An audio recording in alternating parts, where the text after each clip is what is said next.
the most advanced billionaire yacht in Africa, froze in silence during a global live stream. 80 investors watching. Cameras rolling. Millions of dollars at stake. No one could fix it until a barefoot girl, hired to clean the floor, tapped twice on the deck. And the impossible happened. But who was she? And why did she vanish into the night before anyone could ask her name? What happens next will challenge everything you think you know about wealth, genius, and love. It was supposed to be the night that sealed Carter Westwood's legacy. Midnight off the coast of Lagos, the air electric with anticipation. A gleaming $40 million smart yacht, the Orion, anchored in still waters like a floating kingdom of innovation. Blue LED strips traced the lines of the hull. Drones hovered above with soft hums, capturing every elegant angle for the global live stream. On board, 80 of the most powerful investors in the world, tech moguls from San Francisco, oil princes from Abu Dhabi, venture capitalists from Shanghai. All eyes fixed on Carter as he stood on the elevated glass runway that ran through the heart of the vessel. Charismatic, poised, dressed in a white tailored suit that reflected the ambient lights, this was his moment. Behind him, on a massive curved display, the digital interface of the yacht glowed. It was run by Vire, a next-generation marine AI system Carter's company had spent 3 years building. Tonight was more than a product launch. It was a statement that African innovation could lead the world. Carter raised his hand. "Ladies and gentlemen," he said, voice smooth, proud, "what you're standing on is not just a yacht. It's a living, breathing ecosystem of thought, code, and courage. Now, watch this." He tapped the crystal interface. Nothing happened. He tapped again. Still silence. A faint cough broke through the crowd. The lights flickered once, twice, then died entirely. Every screen went black. The soft hum of the AI's internal engines evaporated into a chilling quiet. Panic was a subtle thing at first. A few confused murmurs. A nervous chuckle from a Silicon Valley investor. But when the ambient lights on the water shut off and the drones began returning to their docks midstream, the truth became impossible to hide. The yacht had died. Carter's lead engineer, a man named Bryce, rushed forward, tablet in hand, frantically scanning systems. "It's not responding," he muttered. "The command line's frozen." "Reboot it," Carter said sharply, forcing a smile as the cameras kept filming. "I can't. It's locked in a recursive loop. Something is stopping it." Guests began stepping away from the railing. One woman whispered, "Is this part of the show?" Another muttered, "This is embarrassing." Drones still hovered, still streaming. Carter clenched his jaw, fists behind his back. He could hear the numbers falling. Stock price, brand credibility, investor confidence. This was supposed to be his masterpiece. Now it was unraveling, live, in front of the entire world. No one noticed the girl in the shadows. She moved like water, quiet, invisible. Slender frame wrapped in a navy cleaning uniform, hair tucked under a gray cap. No one knew her name and no one cared. She had been assigned last minute by a subcontractor just to clean up after the VIPs. But she had paused when the engine died. Savannah Monroe didn't believe in miracles. She believed in systems, and something was wrong with this one. She walked slowly to the center of the deck, where the original startup sensor was embedded beneath the wood, a place most engineers overlooked in favor of the flashy interface upgrades. She knelt, listened, waited for the rhythm in the circuitry. Then, like her father had once taught her with old broken motors, she knocked twice. Not hard, just precise. Knock, knock. Suddenly, a soft hum vibrated beneath the teak floorboards. One by one, the lights flickered back to life. The screens illuminated. Drones reactivated and resumed their elegant flight path. Then came the voice. Cool, robotic, female, system rebooted. "Welcome back, Carter." Gasps rippled across the crowd. Bryce stared in disbelief. Carter turned slowly, his gaze locking onto the figure standing at the center of the glowing deck. She was just a girl, young, unassuming, holding a mop in one hand. "Who?" he whispered. but she was already walking away. Savannah weaved through the stunned guests, blending into the crew like a shadow dissolving into the night. She didn't run. She didn't smile. She just vanished behind a service corridor door and was gone. Carter stood frozen. The cameras kept filming, but he no longer noticed. The system was back online. His image was saved. But something had shifted. There had been precision in her knock. Not luck. Not accident. She had known. And that terrified him more than the malfunction itself. He turned to Bryce. "Find her." Bryce hesitated. "Find who?" Carter's eyes narrowed. "The girl who rebooted my future with 2 taps." Savannah Monroe disappears into the night, and no one, not even Carter Westwood, knows her name. Yet, the morning after the yacht incident, Carter Westwood's private boardroom was silent. No music, no ambient sounds. Just the ticking of an antique wall clock and the sound of fingers tapping rapidly on glass screens. Every executive sat on edge, wondering the same thing. Who was the girl? Carter stood by the floor-to-ceiling windows, staring down at the Lagos Marina, his jaw tight, his reflection fractured by the skyline. "She wasn't on the guest list," he said without turning. "Not on the staff sheet either. No credentials, no name. And yet she walked on my deck, touched my ship, and did what a 10-man engineering team couldn't." His head of security looked pale. "We've checked every facial scan. She left through the service corridor. No badge swipe, no trace. Almost like she never existed." "She exists," Carter snapped, voice cold. "Find her." Across the city, Savannah Monroe stood in front of a cracked bathroom mirror in her narrow hostel room. The room was barely large enough for a cot and her father's old metal toolbox. She unpinned the fake name tag from her uniform. Joyce. It had been a last-minute cover from a friend at the agency who owed her a favor. She stared at her own reflection, cheeks smudged with grease, dark circles under her eyes, hair in a tight braid. Beneath her jacket, her fingers were still stained with the oil of a system most engineers would never understand. She didn't smile. She just placed the name tag into a small rusted box and locked it. Flashback, 10 years earlier.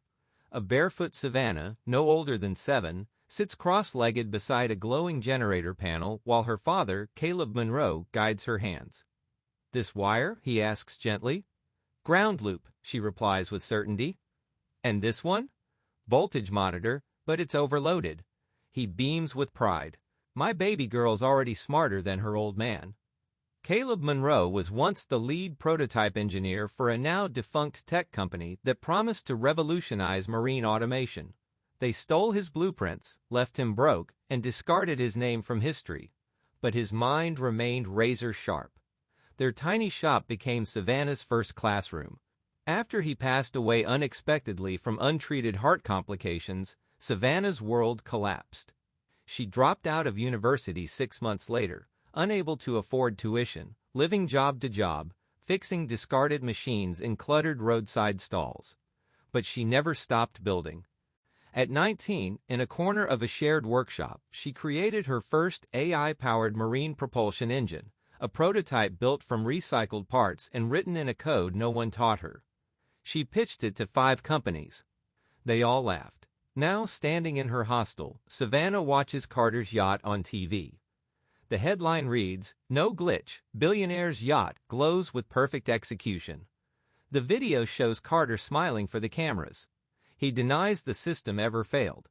Savannah shakes her head. A PR executive claims, what people thought was a malfunction was actually a dramatic buildup to the new AI feature reveal. Savannah mutters under her breath, "Liar." She shuts off the TV. She never wanted credit. She just wanted the truth to breathe. Across town, Carter scrolls through video frame by frame in a private editing lab. Finally, a blurry still of the girl emerges. Her head turned, cap pulled low, but the sharp glint in her eyes is unmistakable. He zooms in. There's a number stitched inside her uniform's collar, a dry cleaner's tag. He texts it to an assistant. Within hours, a location pings. A roadside repair stall in Agaji. Carter doesn't send a car. He goes himself. Late afternoon, a dusty breeze moves through the narrow alleys of Agaji. Sounds of welding and haggling fill the air. Children chase tires in the dirt. Hidden behind layers of corrugated metal and plastic tarps is a modest repair booth with a single banner, Monroe Mechanics. Inside, Savannah is crouched beside a half-assembled inverter, tightening a screw with surgical precision. "Hello." She freezes, straightens slowly. Turns, there he is, Carter Westwood, billionaire, visionary, standing in her world of grease, wires, and forgotten parts, his shoes unsuited for the dusty floor, his silence loud. "You shouldn't be here," Savannah says, heart thudding. "Neither should you," he replies. A beat of silence. "I saw what you did. I want to know how," he says. Savannah wipes her hands on a rag. "It's a proprietary reset protocol. Your system failed because your lead engineer wrote recursive loops without termination keys. I rewrote the trigger from the external deck hub." Carter stares, stunned. She shrugs. "It wasn't magic, just math." He pauses. "Come work for me." Savannah lets out a bitter laugh. "You already denied I existed. Why offer me a job now?" "Because everyone saw your mind, even if they don't know your name yet." She studies him, eyes narrowed. "What's the catch?" "No catch. I want your mind on my next engine." "And my name on it?"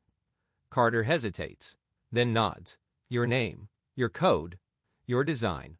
We build together."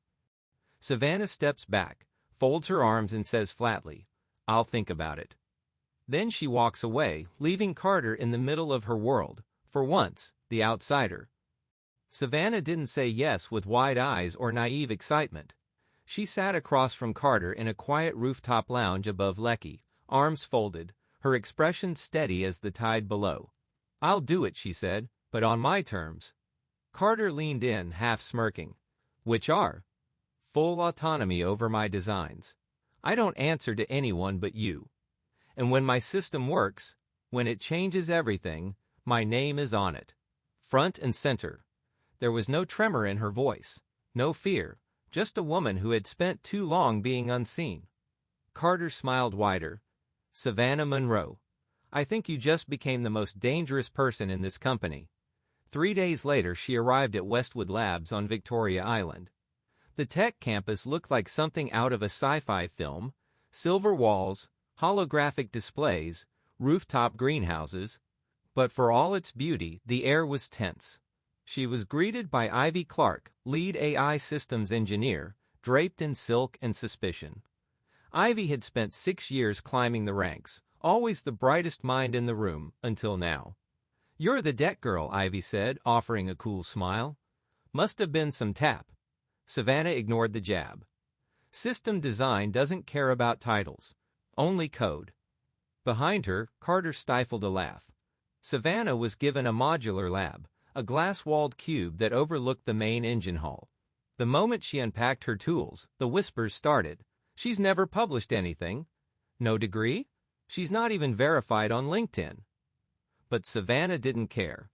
By day 2, her whiteboard was full of calculations none of the team had seen before. Hybrid propulsion algorithms layered with adaptive feedback sensors. She proposed a zero-lag override, a system that learned from every emergency and rewrote itself in real time. Carter walked in during her third proposal session. He listened for 10 minutes, then 15, then asked, "Did you just solve our oceanic heat drag issue?"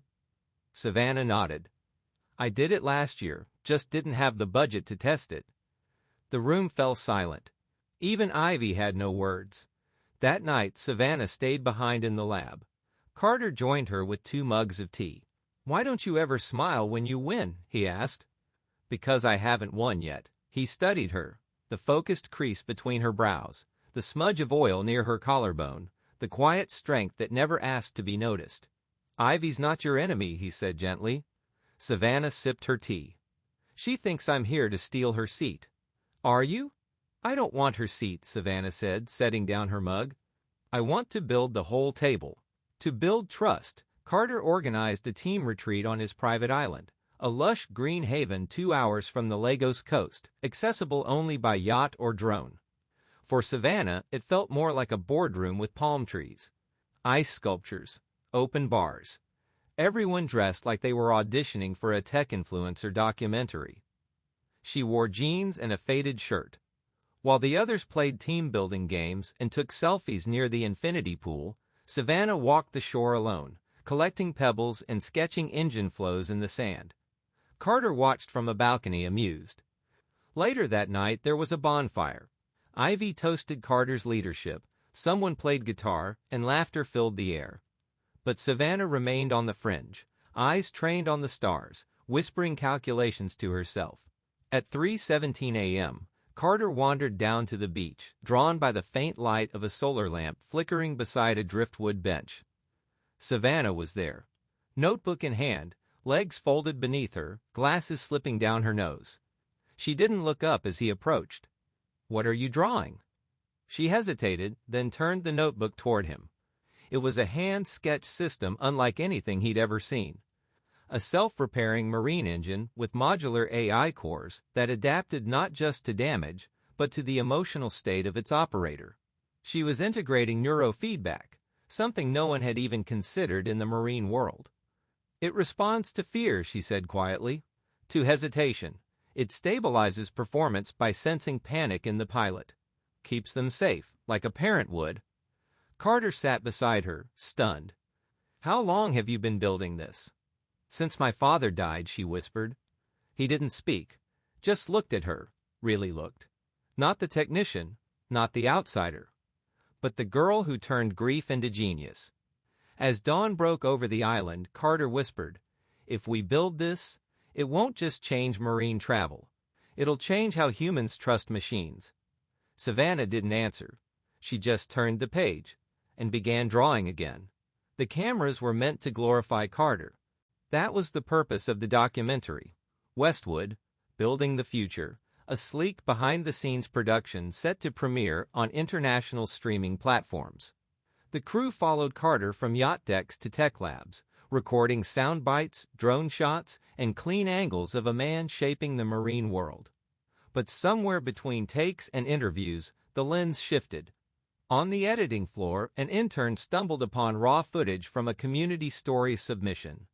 It was a shaky clip, time-stamped 6 years ago, from a scrapyard in Eganol. In it, a barefoot teenage girl, arms streaked with grease, is soldering wires to a broken propeller blade. "No one wants to fly again," she says, voice strong despite the noise of generators behind her. "But I still do." The crew had assumed it was B-roll. Carter watched the clip in his office. Alone, he stared at the screen, frozen, as the girl tilted her head up, smiling with a kind of defiant hope. She looked different then, skinnier, hungrier, but unmistakable. Savannah. She had been building wings from rust when most kids were learning how to post selfies. He leaned back, the city skyline behind him blurring through the glass. He had brought her in as a talent, an asset. Now he realized she was a story, a journey, one that had nothing to do with him. And he felt humbled. That afternoon, Savannah walked out of the lab to cool her head. The team had been tense, especially Ivy. Microaggressions came wrapped in compliments now. "You're so instinctive, it's cute," or "You must be good with your hands coming from where you did." She found herself standing near Carter's black Maybach, which gleamed under the midday sun. "Nice car," she muttered. "I just wash it," came a voice from inside. She turned to see Miles, Carter's longtime driver, polishing the chrome bumper. He was in his 60s, dark-skinned, bald, and moved with the slow grace of someone who had once been fast. "You're Monroe's girl," he said. Savannah raised an eyebrow. "I knew your father," Miles continued, "back when we worked the docks.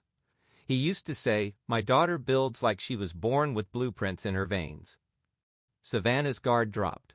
Miles handed her a soda. They sat by the curb, talking about welding, torque strength, and how Lagos had changed. For the first time since joining Westwood Labs, Savannah felt grounded.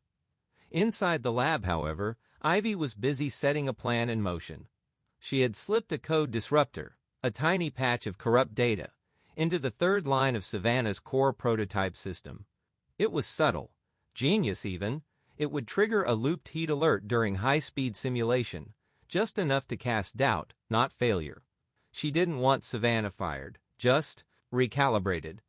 The next day, Carter hosted a live investor demo at the lab's Innovation Hall. Guests in tailored suits sipped champagne while watching the next evolution of yacht propulsion on wide, curved screens. Savannah stood beside the prototype, her system, her signature, ready to show the world.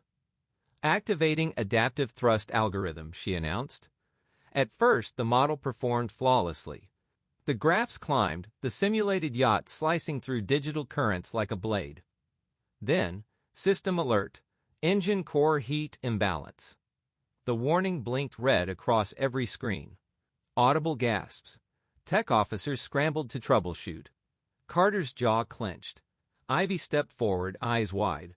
"Savannah, what happened?" Savannah shook her head. "That's not possible. I ran 100 simulations. This shouldn't be." "Maybe you missed something?" Ivy said, voice dripping with innocence. Carter turned sharply. "Let's take a 5-minute break." The room cleared slowly. Savannah stood still, heart racing as Carter approached. "Tell me the truth," he said, voice low. "Did you sabotage your own system?" Her breath caught. She laughed, quietly, bitterly. "You really think I'd burn the only thing I've ever built that had my name on it?" "I don't want to think that," Carter said, softer now. "But the data doesn't lie." Savannah's hands curled into fists. "Then believe the data, not me." She walked away. In the shadows, Ivy watched it all unfold, her lips curling into a small, satisfied smile. But what she didn't know, what no one knew, was that Miles had seen the bug code, and he had made a copy. The truth was already loading on his encrypted tablet. Back in the lab, Carter stared at the flashing alert logs, doubt gnawing at his gut. Savannah's chair was empty. His empire was glitching. And for the first time, he didn't know who to trust. She didn't yell. Savannah Monroe didn't believe in theatrics. But the silence that followed Carter's question, "Did you sabotage your own system?" hit harder than any scream ever could. She stood in the middle of her lab, face blank, emotions locked behind the steel of her will. Then, without a word, she reached for her lanyard, tugged off the access card, and placed it gently on the desk. "I thought you saw me," she said, voice low but sharp as broken glass. "Turns out you were just looking at my code." Carter stepped forward. "Savannah."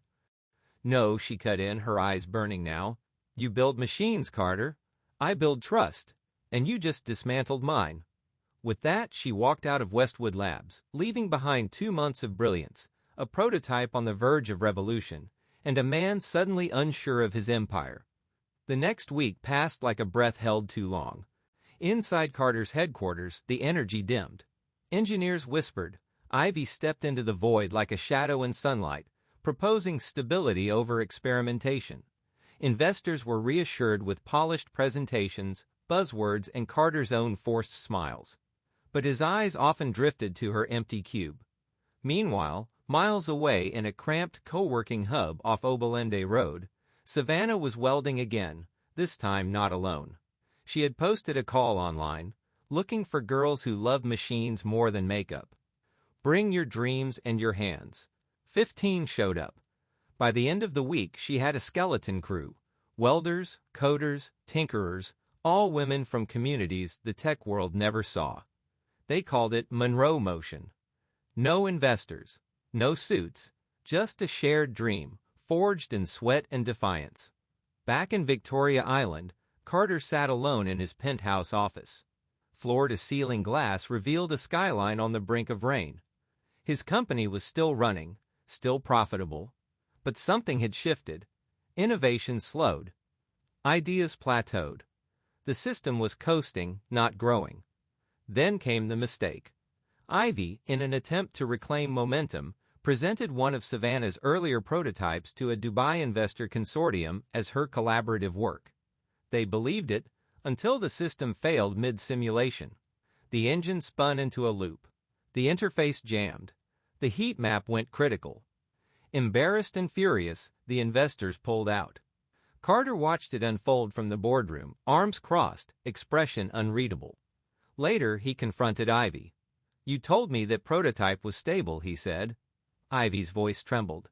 "I thought it was." You thought wrong." She left the room in tears. Carter didn't follow. One evening, as dusk painted the lagoon gold, Carter sat on his yacht, alone. No cameras, no PR, just silence. Miles approached, holding a slim manila envelope. "This came for you," he said. "No name?" Miles shook his head. Inside was a pitch deck. No logo, no branding, just page after page of genius. A new marine AI engine. Hydro-adaptive, emotion-responsive, 10 times faster, 20 times more efficient. The last slide simply read, "Built by hands no one believed in. Until now. Monroe Motion." Carter stared at the pages, every line of code familiar, yet evolved beyond anything his lab had touched. His fingers hovered over the specs, his heart heavy. It was her, Savannah. He leaned back, eyes closed. She wasn't coming back to ask for credit. She had built her own empire. Carter turned to Miles. "Find her lab," he said quietly. "But don't tell her I'm coming." The Yaba Tech Hub buzzed like a beehive in the middle of Lagos' electric pulse. Neon banners flickered above rooftop tents, and prototype drones zipped through the humid air as crowds of creators, coders, and quietly brilliant underdogs swarmed the venue. Carter Westwood walked through it alone. No security, no entourage, just a man in a gray shirt and sneakers that still looked too expensive for this neighborhood. He spotted her on a makeshift stage, Savannah Monroe, standing in front of a projected engine sketch, chalk in one hand, fire in the other. Her hair was tied back, her shirt slightly stained with oil, her words crisp and confident. "We're not building engines," she told the crowd. "We're building freedom, the kind that floats." Thunderous applause. Carter didn't interrupt. He waited until she stepped off the stage and walked to the side tent, breathing deeply. That's when he approached. "You've been busy," he said. Savannah didn't flinch, didn't smile, just met his eyes. "And you've been watching." "I read your deck." "You weren't supposed to." "I know," she sighed, motioning for him to follow. They found a quiet alley behind the venue, the distant buzz of the festival fading beneath the hum of night. They didn't talk about engines. They talked about pain. Savannah leaned against the wall, arms folded. "You know why I didn't come back?" "Because I doubted you." "No," she said. "Because I finally realized what it means to be free." Carter leaned beside her. "You think I've never felt trapped?" She turned. "You don't understand failure. You've never had to live in it." He didn't argue, just stared at the cracked pavement. "My mother left when I was 10, he said finally. "Walked out in the middle of a storm and never came back. I built perfection so no one else would." Savannah blinked. "I thought you were just arrogant." "Most people do." They stood in silence. Then he looked at her. "Your father, he built you into a legend." Savannah's voice softened. "He built me into a survivor." A quiet breeze passed through, carrying the scent of roasted corn from a nearby vendor. And somehow, in that stillness, something shifted between them, not loud, not obvious, but real. Later that night, Carter took her to the yacht, her yacht, the one she'd brought back to life. No lights, no crew, just two people and the sound of waves tapping against the hull. They walked the deck barefoot, side by side, saying nothing. Carter finally spoke. "You could hate me." "I did," she replied, her voice like dusk. "And now?" She looked at him. "Now I'm just tired." He nodded. They sat near the bow, the city lights behind them. No touching, no kissing, just the rhythm of shared silence. Somewhere between midnight and dawn, the wounds became windows. The next morning, Savannah returned to her co-working space to find her laptop blinking. One new email. Subject: Confidential acquisition offer. From Maurice Eurotech, France. She clicked. "We are prepared to offer 30 million euros for exclusive global rights to your Monroe Motion marine propulsion system. Immediate investment available. Our only condition, the venture must be entirely independent, free of past affiliations, including Mr. Carter Westwood." Her heart sank. It was validation, wrapped in an ultimatum. She stared at the offer for a long time, hands shaking. Across town, Carter paced in his office, unaware. Still barefoot, still thinking of her. Savannah stood at her window, staring at the sunrise. A future worth 30 million euros was one click away. But it would cost her something money couldn't buy. And for the first time in her life, she didn't know which choice was braver. Savannah sat alone in the back room of her co-working space, the kind that smelled like old wires and ambition. Her laptop screen glowed in the dimness. 30 million euros. A number she couldn't stop staring at. It wasn't just money. It was possibility. Full creative control, an elite research lab in Lyon, European patents under her name, and international press coverage. Everything she'd ever wanted. Everything she'd been denied. On paper, it was freedom.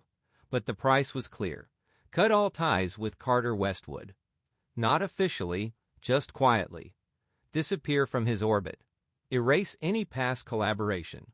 Move forward as if he had never existed. Savannah leaned back in her chair, her mind racing. Hadn't she dreamed of this? Didn't she fight her entire life for a seat at this table? So why did it feel like betrayal? Her team gathered in the main space. The young women who had believed in her, some still borrowing laptops, others sleeping on bunk beds in the back. They were the soul of Monroe Motion. They didn't understand the hesitation. Sav, said Kemi, her lead coder. This is it. You take this deal, and we all go with you. Global. I know, Savannah whispered. No more rationing power for servers. No more second-hand parts. They're giving you labs, PR, funding, everything you asked for. But they're also asking me to pretend Carter was never part of it, she replied. Isn't that what he did to you? Back when you fixed his yacht and he denied you ever existed? Savannah didn't answer. Because part of her still remembered how that felt. The invisibility, the dismissal, the burn of being erased. And yet, he had changed. Hadn't he? Later that evening, Carter arrived at the old yacht dock, the one they'd walked barefoot on. She met him there, arms folded, engine blueprints rolled under her arm. I got an offer, she said. I heard. 30 million. I know. They want me to cut all ties with you. A beat. He nodded slowly, looking out at the dark water. Then take it. She blinked. That's it? I'd rather lose you to the world, he said, voice calm, than hold you back in mine. Savannah's breath hitched. Not at the words, but at the clarity in them. He meant it. This wasn't manipulation. There was no threat, just love without chains. And in that moment she realized how rare that kind of freedom really was. She didn't say yes to the deal that night. Or no. Instead, she did what Savannah Monroe always did when caught between logic and instinct. She built something. For days she sketched, prototyped, simulated, not an engine this time, but a structure, a new business model, a shape that bent the system around people like her, people like Carter, people like everyone who'd ever been forced to choose between purpose and profit. Meanwhile, Ivy tried to claw her way back into relevance. She appeared at Westwood Labs in a tailored blazer, armed with a sleek investor pitch. I've redesigned the propulsion core. With your approval, I can bring in 3 new partners. Carter looked at her. No anger, no fire, just exhaustion. Ivy, he said, we're done. She blinked. I'm not angry, he continued, but I can't lead a company where brilliance and fear live in the same room. He turned to his CTO. Hire the girl from Abuja, the one Savannah mentored. She's our new AI lead. Ivy left without a word. The next morning, Savannah held a press conference. Not in a luxury hotel ballroom. Not under chandelier light. She stood beneath a makeshift tent, microphone taped to a broom handle, flanked by her team in matching jumpsuits. I've been offered a future, she began. But I believe the future isn't something you accept. It's something you redesign. Gasps from reporters. She clicked to the first slide. A proposal titled The Triangle Model. A 3-way innovation partnership between Monroe Motion, Westwood Industries, and Maris Eurotech. Equal stake. Shared innovation. Open source licensing for community labs across Africa. No one owned the core engine. Not even her. Silence followed. Then chaos. Reporters shouted. Investors panicked. Some called it foolish. Others called it genius. But Carter, watching from the back of the tent, smiled like a man finally seeing the horizon. Savannah stepped down from the stage and handed Carter a pen. "No more top-down empires," she said. "Only blueprints that breathe." And he, for the first time in his career, signed beneath someone else's name. The moment Savannah Monroe announced her hybrid open-source innovation model, the tech world exploded. At first it was disbelief, then laughter, then backlash. In high-rise boardrooms from Lagos to London, executives scoffed. "You can't just give away proprietary designs," one investor raged on a news panel. "This isn't charity, it's business." "She's idealistic," wrote Tech Republic Nigeria. A dreamer in a world ruled by capital. And yet, the world was watching. Savannah didn't flinch. She hosted community codeathons in Makoko and Eganal, streamed prototype blueprints on public servers, and launched a peer-to-peer mentorship network called Blueprints for All. Within weeks, hundreds of young African inventors were building on her designs, each adding something new, something personal. They didn't call her a CEO. They called her a spark. Behind the scenes, Carter watched from a distance. He never appeared at her events, never gave public comments, but quietly, through a shell company named Halcyon Ventures, he funneled discreet investments into Monroe Motion. He didn't want to own her success. He just wanted her to reach it. When his CFO discovered the funds flowing out, Carter simply said, "It's not a loss. It's the smartest bet I've ever made." The breakthrough came 6 weeks later. One of Savannah's youngest interns, 14-year-old Tunda, from a dusty village in Ondo State, used her base engine code to build a self-learning drone that mapped flood paths in real time. He entered it in the Global Youth AI Challenge and won. Savannah stood beside him at the awards ceremony in Geneva, not as a mentor, but as a peer. Tears shimmered in her eyes as Tunda raised the glass trophy in his tiny hands. CNN called it the moment Africa reclaimed invention. Back in Lagos, Savannah's team released WaveMind, a sleek, lightweight app built on her adaptive marine engine. The app allowed coastal fishers across Nigeria, Ghana, and Senegal to predict water turbulence, track climate shifts, and automate emergency signals, all from a basic smartphone. It went viral in 3 days. Local governments adopted it. International aid organizations began licensing it. The servers crashed twice under demand.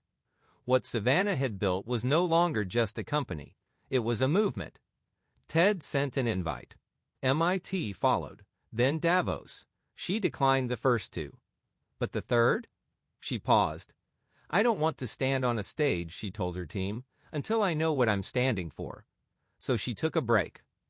No press, no screens. Just a week by the ocean, with a journal and a pencil, sketching the next dream. Meanwhile, the tides were turning at Westwood Industries. Productivity was up, but innovation had stalled. Engineers were delivering faster, not better. The labs buzzed, but there was no soul. Carter tried to inject vision, pushed for risk, disruption, but every time he opened his mouth, someone would whisper, "That sounds like Savannah." It stung. Not because it was untrue, but because he knew it was earned. He stood by his office window late one evening when his COO, Gerald, walked in, phone pressed to his ear. "Carter," he said, "not now." "No, you need to hear this." Gerald put the call on speaker. A sharp British voice cut through the room. "Our joint proposal for the Dubai Marine contract? Gone? They just awarded it to Monroe Motion." Carter raised an eyebrow. Gerald looked stunned. "But we're the global leader." "Not anymore," the voice snapped. "You're being outpaced." "By your girl?" Click. Silence. Carter didn't speak. He simply turned away from the window, his face unreadable, his heart pounding with equal parts pride and fear.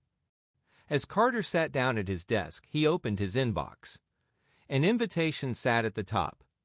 Davos 2026. Keynote panel, The Future of Purpose-Driven Tech. Panelists: Monroe, Gates, Musk, and a single empty seat remained on the list. labeled only, "To be announced." Westwood Industries had always been built behind glass. Glass offices, glass boardrooms, a glass headquarters perched on the edge of Victoria Island like a monument to transparency. But the truth was, everything behind that glass had been carefully curated, until Savannah Monroe shattered the silence with ideas no one dared voice. Carter didn't resist the change, he embraced it. Under Savannah's influence, Westwood rolled out community-funded tech labs across Nigeria. They opened coding camps in underserved schools.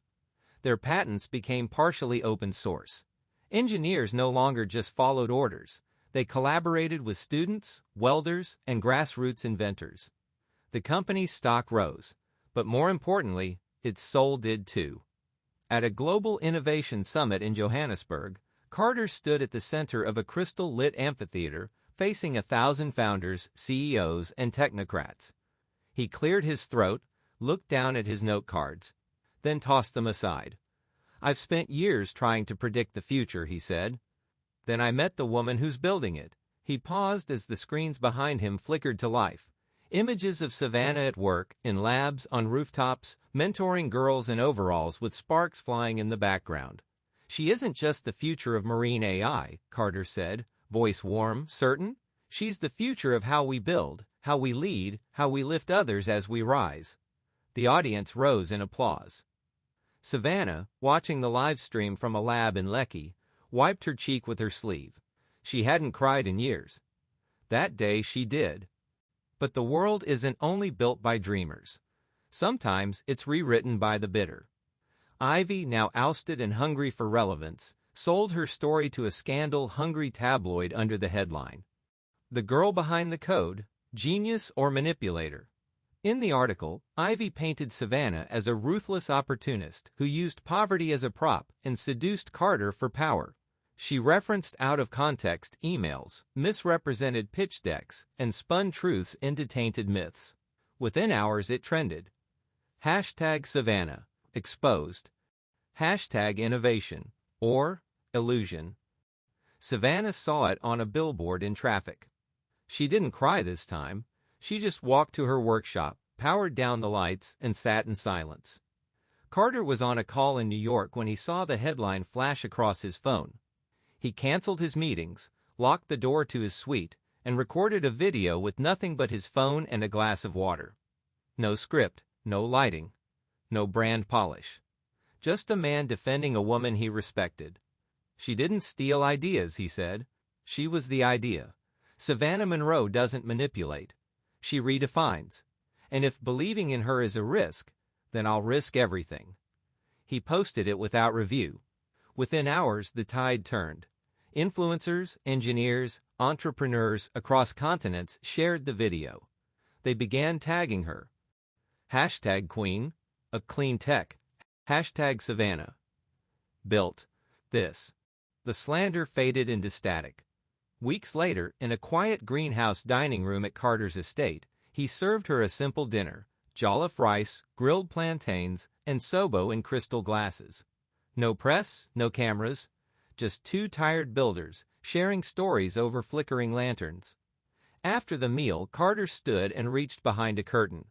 He pulled out a folded cloth, unwrapped it gently, and handed her a brass plaque. She read it aloud. "Monroe Labs, where machines learn to feel."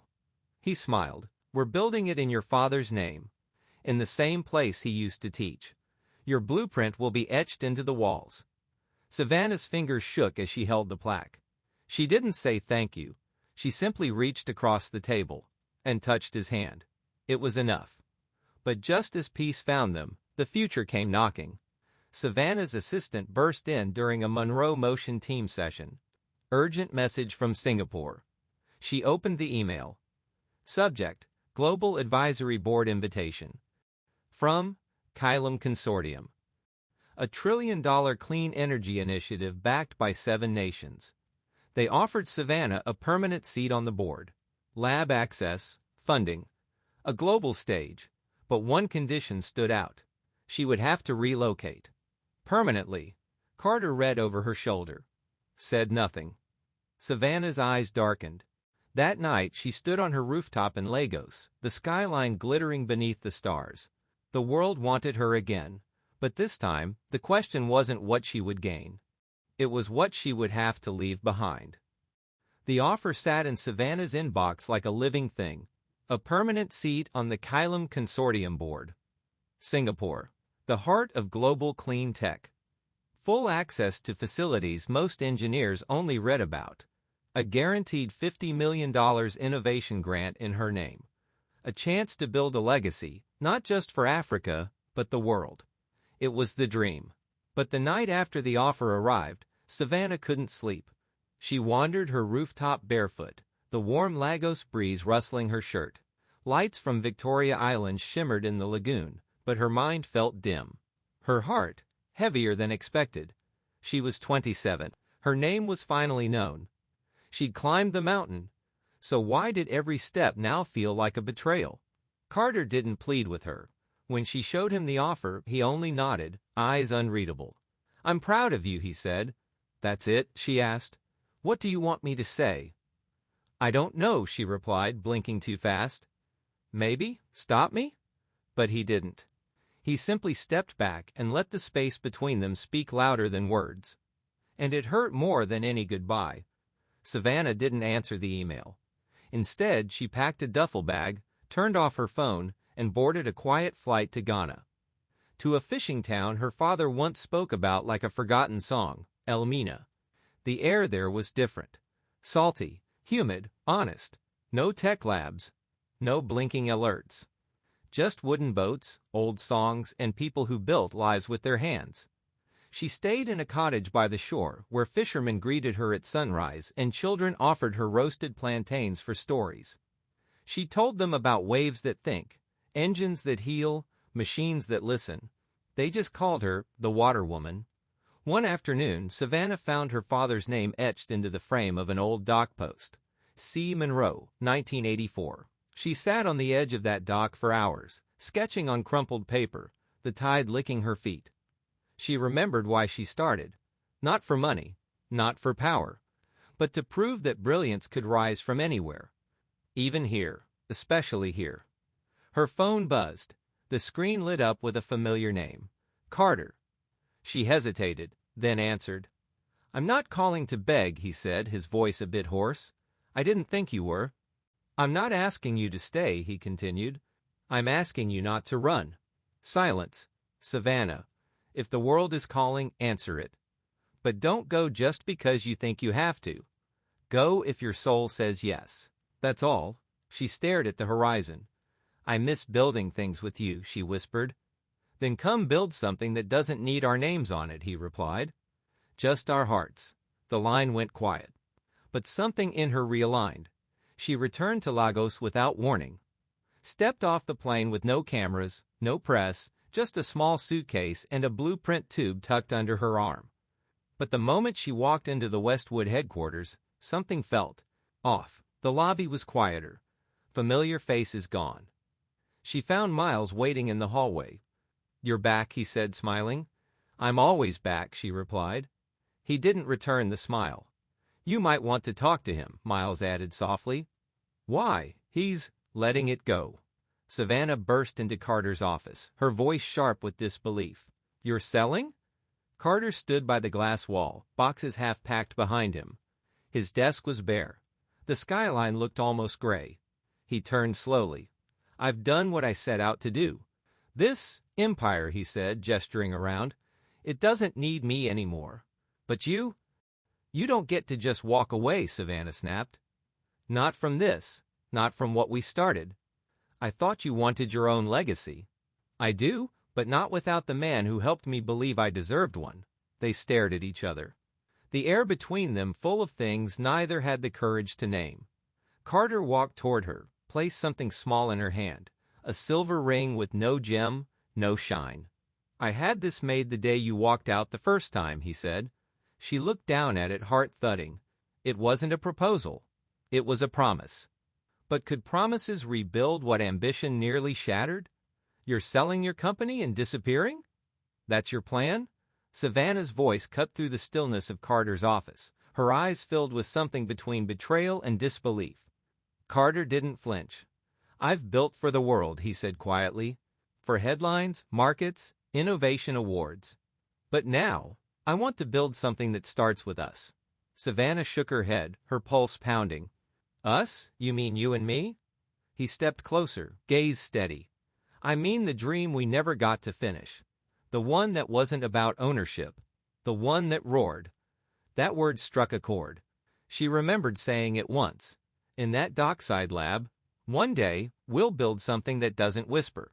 It'll roar." They spent the next 48 hours sketching, mapping, dreaming out loud. No NDAs, no boards, no filters. And what emerged wasn't a company, but a concept.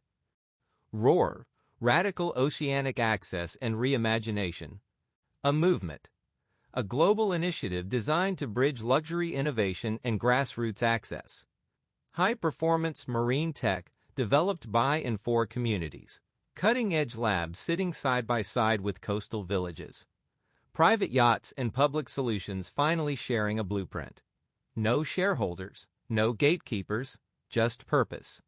The launch date was set for April 5th, the anniversary of the night Savannah rebooted Carter's yacht with 2 knocks.